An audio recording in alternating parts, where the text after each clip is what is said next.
Hello साथीहरू, welcome छ मेरो मिनी भ्लगमा। यो चाहिँ मेरो फर्स्ट मिनी भ्लग हो। आज चाहिँ म सेलरोटी बनाउँदैछु फर्स्ट टाइम।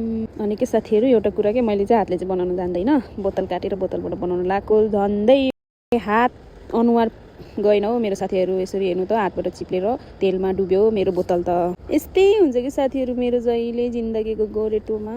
त्यही पनि बोतलका चेक्कुचुक भए पनि मैले त्यहीले बनाउन थालेँ। बोतलका चेक्कुचुक भएर होला सानो आउन थाल्यो। त्यसपछि मैले हातले ट्राई गरेँ, झन् हातले त के भन्नु र, हातले बनाएको देखि नसकेर फेरि त्यही बोतलले ट्राई गरेँ साथीहरू। मैले चाहिँ साथी पनि के भयो भन्दै आएको थियो। अनि हेर न, यहाँ बोतल तेलमा डुब्यो भनिदिएको हाँसिरहेको थियो।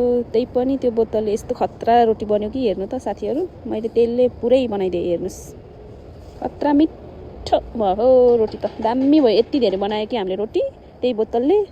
जे होस्, काम चल्यो।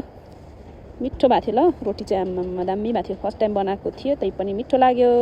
आफ्नो तारिफ आफै गर्नु पऱ्यो नि त साथीहरू, आफूले बनाएको आफैले मिठो भन्दै खाइरहेको छु म चाहिँ। साथीहरू थ्याङ्क यू सो मच लास्टमा मेरो भिडियो हेरिदिनु भएकोमा। अब अर्को भिडियोमा भेटौँला, बाई बाई।